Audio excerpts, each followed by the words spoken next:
शुरुआत करें। नहीं, पहले आप ब्रीफ दे दें अपना पूरा प्रोग्राम क्या है, कब है, कितने बजे है, कहाँ पे है, कौन कौन लोग आने वाले हैं, उसमें आपकी मुख्य अतिथि कौन है, क्या आयोजन रहेगा, एक सामान्य ब्रीफ आप दे दें, फिर हमें लगेगा कि कोई चीज़ कम ज़्यादा हो गई है, हम अपने हिसाब से पूछेंगे। हरे कृष्णा।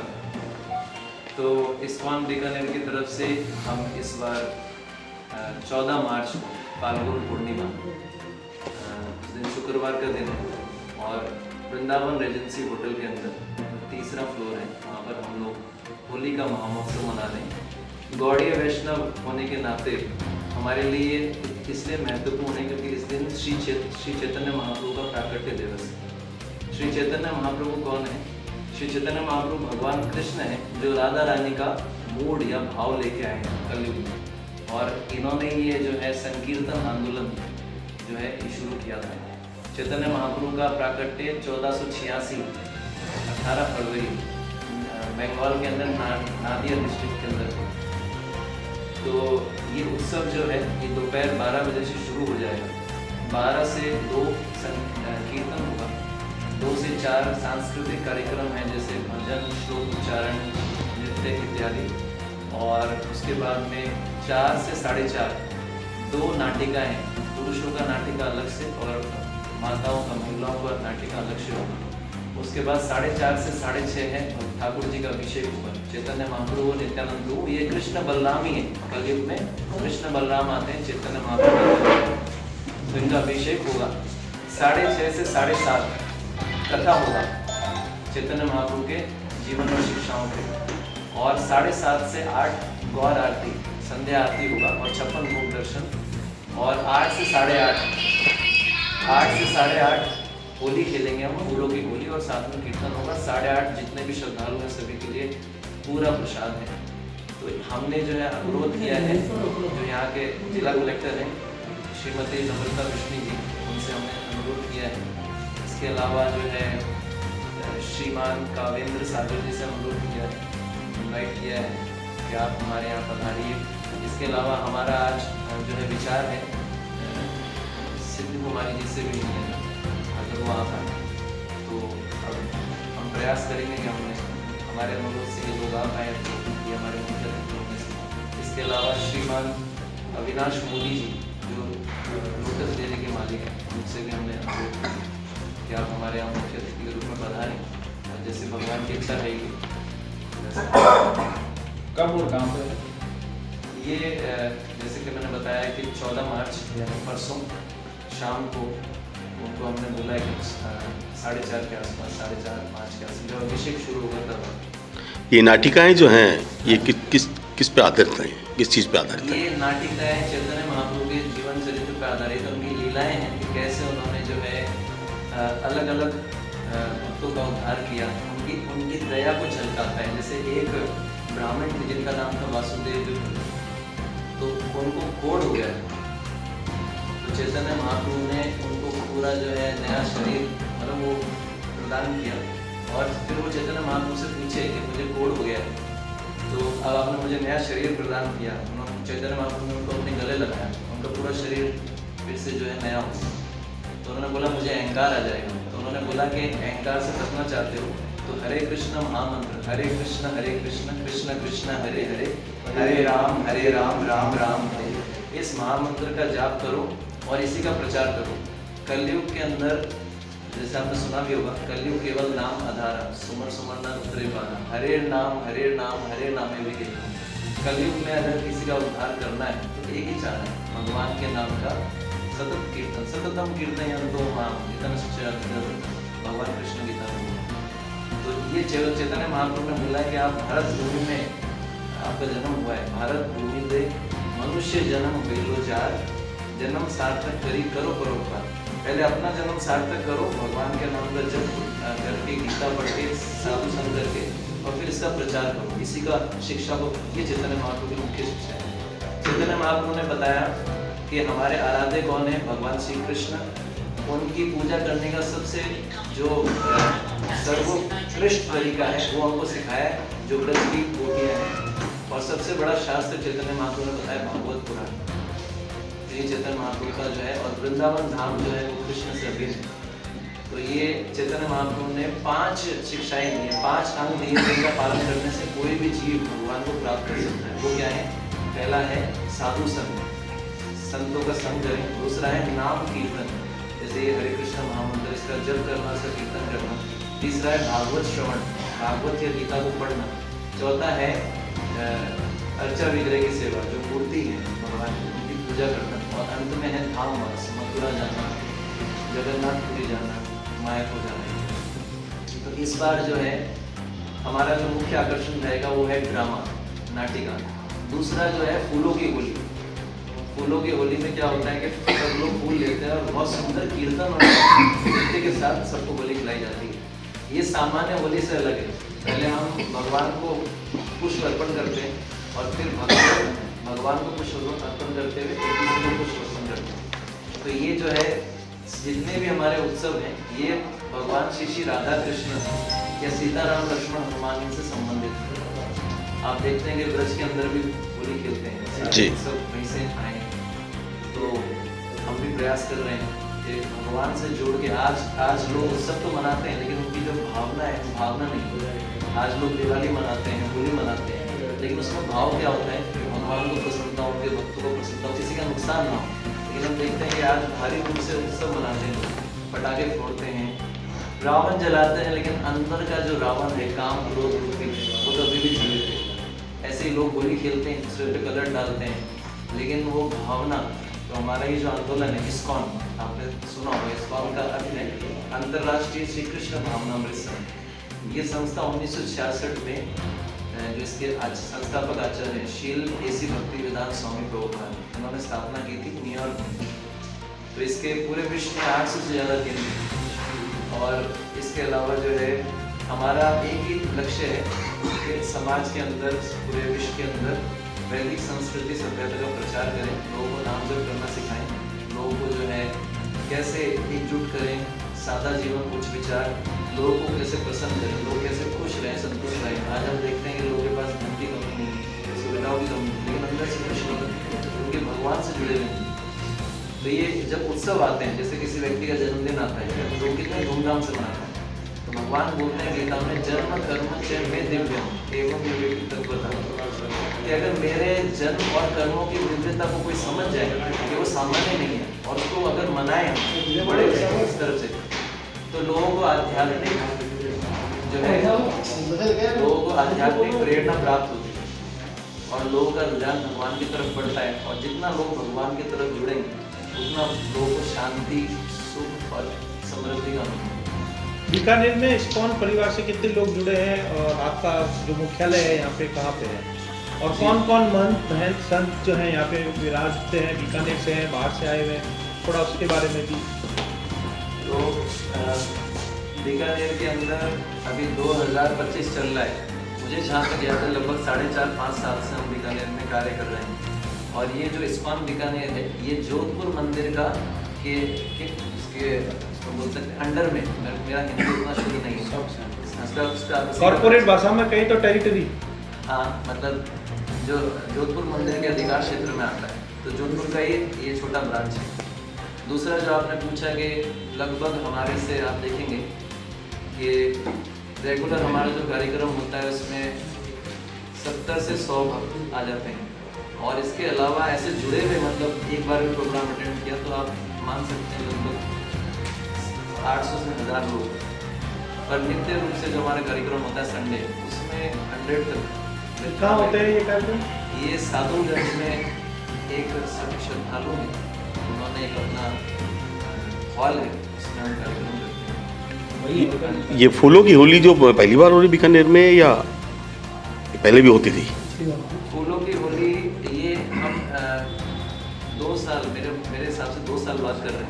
अच्छा। क्योंकि किसी कारण से हम नहीं कर पाए, इस बार से हम वापस शुरू कर रहे हैं। आपने बताया 800 सेंटर हैं, 800 से ज़्यादा, 800 से ज़्यादा पूरे सभी जगह हो रहा है क्या ये? हाँ, ये सभी जगह होता है। अच्छा, मतलब उस बड़े दिन भी सारे एक जगह होंगे क्या सारे? हाँ, मतलब सभी इससे सेंटर में। ये सबसे बड़ा इसका जो है उत्सव मनाया जाता है मायापुर में, बंगाल, जहाँ चैतन्य महाप्रभु प्रकट हुए थे, नदिया वो स्थान है। वहाँ तो आप मानिए कि आप मतलब हजारों लोग आते हैं, बड़ा मंदिर है।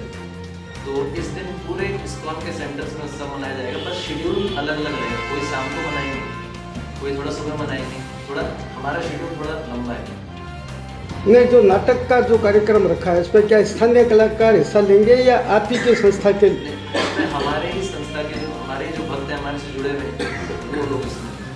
कोई बाहर से आने वाला है आपकी संस्था से, कोई बड़े दिल्ली और वहाँ से? नहीं, अभी तो बाहर से कोई नहीं। हाँ, इसमें जो हमारे यहाँ के जो भक्त रहेंगे कोई, और अभी यहाँ का जो केंद्र प्रभार है मैं आपका दास मई दे। धन्यवाद सर। पूरा नाम बता दें सर अपना भी। मेरा नाम संकर्षण प्रिय दास है। यहाँ आप संचालन कर रहे हैं ये कार्यक्रम? हाँ, तो ये नाम आपको और सबको एक्चुअली मैं संचालन नहीं कर रहा हूँ, इस सब भक्त मेरी मदद कर रहे हैं। मैं केवल जो है ऑफिशियल मेरा नाम सामने आता है। कितनी गैदरिंग होने की उम्मीद है इस बार कुछ? इस बार हमें उम्मीद है 300 के आसपास, क्योंकि होली है और कलर के कारण, क्योंकि हमारा प्रोग्राम दोपहर में शुरू है, इसलिए हम विचार कर रहे हैं। हमारा अनुमान है कि जन्माष्टमी में हमारा गैदरिंग हुआ था, लगभग 400 से 450 भक्तों ने पूरा प्रसाद लिया था। इस बार हम 250 से 300 भक्तों का पूरा प्रसाद बना। कोई फॉरेन से भी आपके कोई भक्त आने वाले हैं? इस उत्सव में नहीं, लेकिन आगे भक्त आएंगे, वरिष्ठ भक्त आएंगे। थर्ड फ्लोर तो होगा, इस पे यही होगा। हाँ यही थर्ड फ्लोर पे होगा तो हाँ, मतलब 3rd फ्लोर पे जो हॉल, जो यहाँ पर जो श्रीमान गोपाल अग्रवाल जी हैं वो हमारा काफ़ी सहयोग करते हैं, हमारी संस्था से जुड़े हुए हैं, और हर बार हमको ये जो है अपना प्रांगण देते हैं जिसमें हम उत्सव मना सकते।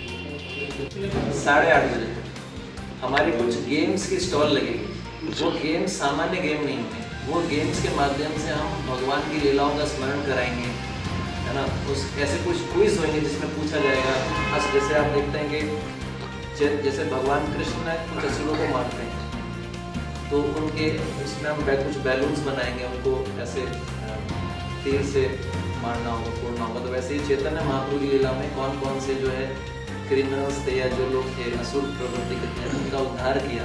तो ऐसे कुछ स्पेसिफिक गेम्स होंगे जो भगवान की लीलाओं से संबंधित होंगे, जिनको खेलने से ज्ञान भी मिलेगा भगवान के बारे में और आनंद भी मिलेगा। कौन खेलेगा? मतलब कोई बच्चे जो भी श्रद्धालु, मतलब वो बच्चों से लेकर बड़ों तक, ये इस तरह के हमने गेम्स। इसमें क्या बीकानेर का खास आवाम भी आ सकती है इसमें क्या? हाँ, ये उत्सव एक्चुअली हम लोग सबको आमंत्रित नहीं कर पाए, लेकिन हम आपके माध्यम से पूरे इस्कॉन, पूरे बीकानेर के जो है श्रद्धालुओं को इनवाइट करना चाहते हैं। ये कार्यक्रम निःशुल्क है, कोई अगर कोई अपनी तरफ से कुछ दान करना चाहे तो उसके लिए हम आपके आभारी रहेंगे, लेकिन ये कैसे निःशुल्क है।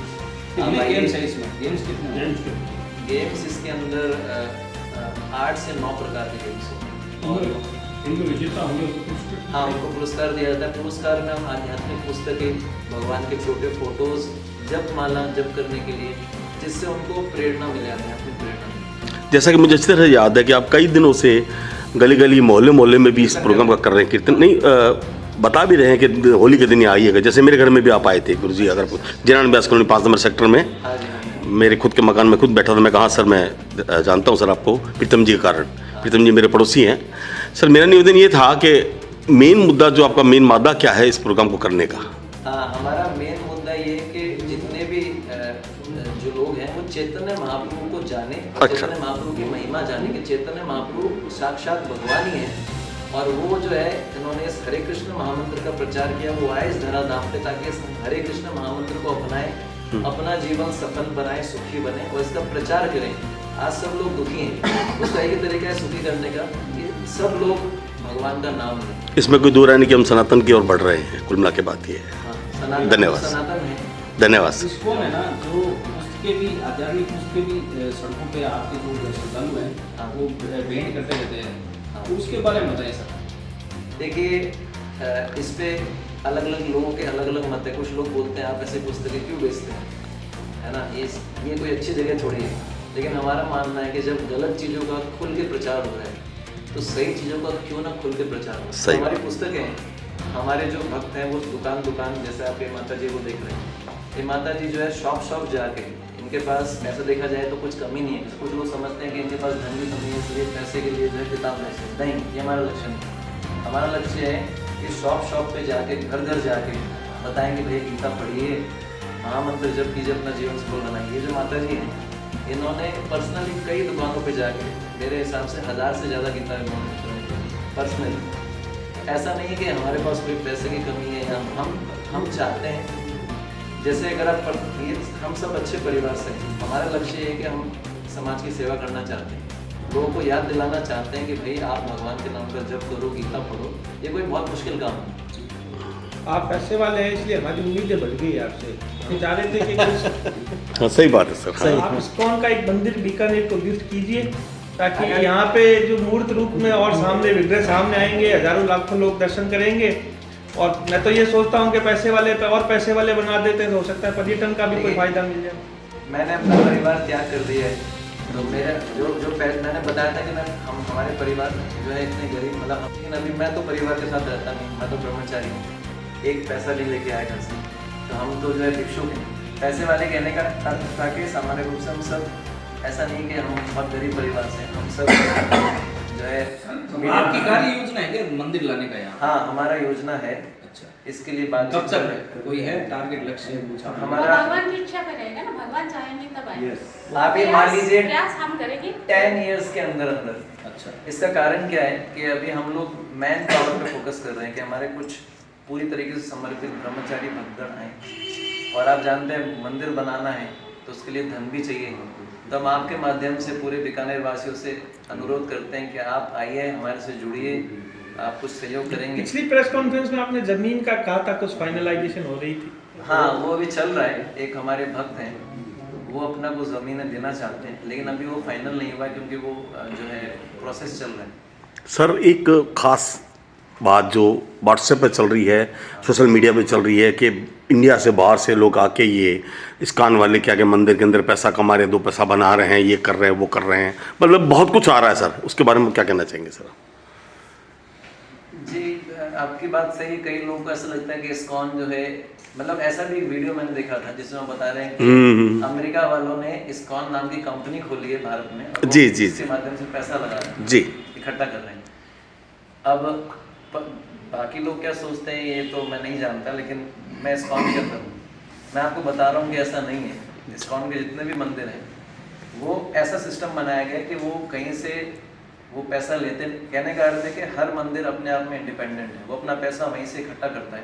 और अगर हमारा पैसा अमेरिका नहीं जाता, उल्टा हम अमेरिका वालों से टूरिज्म के नाम पे बहुत सारा पैसा भारतीय सरकार के लिए लेके आ रहे हैं। हमारे मंदिर हैं वो पर्यटक टूरिस्ट स्पॉट है, जैसे आप मायापुर का देखिए, बहुत बड़ा, विश्व में सबसे बड़ा मंदिर एशिया के अंदर बनने वाला है। दिल्ली मंदिर देख लीजिए, इतने सारे पर्यटक आते हैं। इसके अलावा बड़े बड़े रोहिणी में हमारा भी बड़ा मंदिर बना है, इस्कॉन रोहिणी दिल्ली।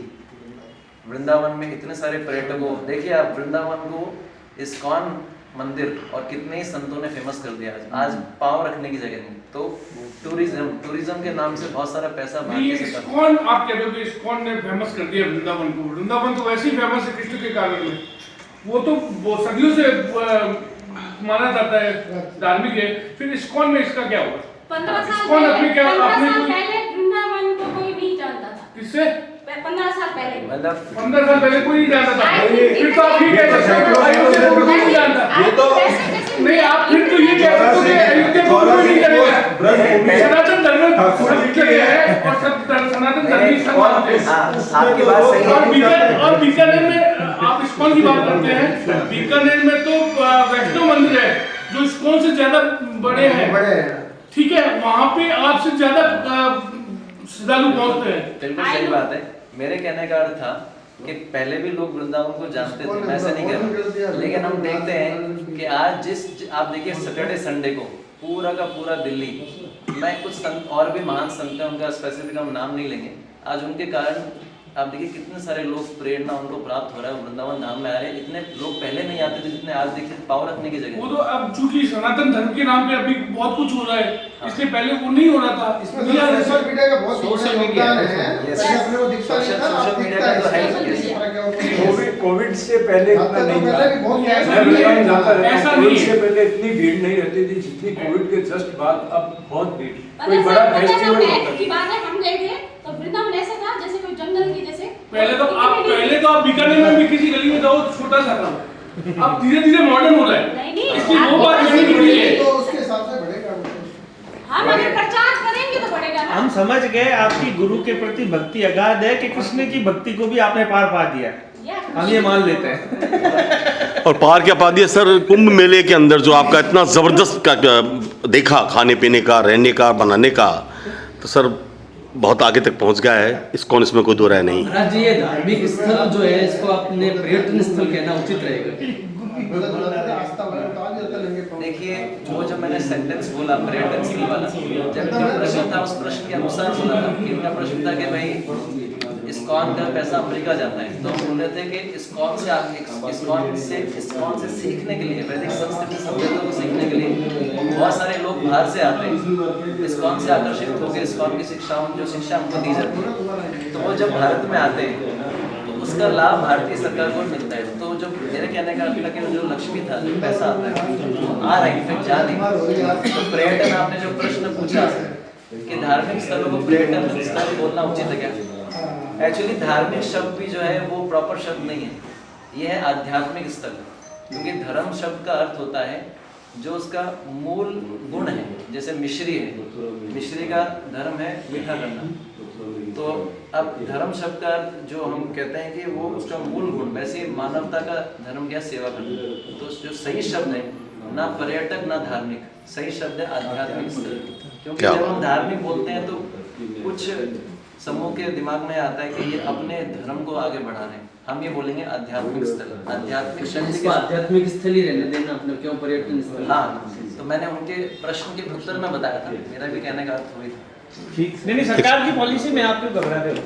सरकार पूरे मतलब उन्होंने बंगाल वगैरह और नागपुरी वगैरह उन्होंने अपना प्रचार किया वृंदावन तक, तो ये उनका भी इच्छा थी कि आगे और इसका पूरे विश्व में प्रचार करे। उस रूप में जो है उनके जो आज विश्व प्रसिद्ध है, विश्व गुरु उनको विश्व सारे अभी कुंभ के अंदर पूरे संत मंडल ने उनको विश्व गुरु की उपाधि से नवाजा गया है। पहले संत है शील प्रभुपाद,